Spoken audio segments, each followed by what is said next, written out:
জাতীয় মসজিদ বাইতুল মোকাররম ঢাকার ঠিক মাঝখানে ব্যস্ত শহরের কোলাহলের মধ্যেই দাঁড়িয়ে আছে বাংলাদেশের গর্ব জাতীয় মসজিদ বাইতুল মোকাররম।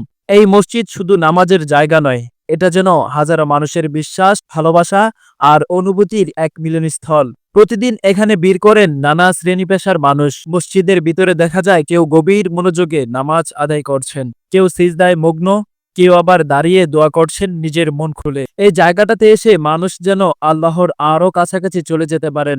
আবার বাইরে দেখা যায় অন্য এক চিত্র, কেউ মোবাইল বা ক্যামেরা হাতে তুলে নিচ্ছেন স্মৃতি।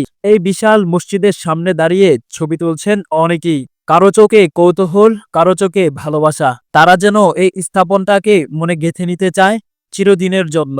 আর মসজিদের চারপাশে চোখ রাখলে দেখা যায় কেউ একটু বসে আছেন ক্লান্ত শরীরে, কেউ দেয়ালে হেলান দিয়ে কিছুক্ষণ বিশ্রাম নিচ্ছেন। ব্যস্ত দিনের মাঝে এই জায়গাটা অনেকের জন্যই হয়ে ওঠে কিছুটা শান্তি আর প্রশান্তির ছায়াতল। এই মসজিদ আমাদের ধর্মীয় অনুভূতির এক প্রতীক।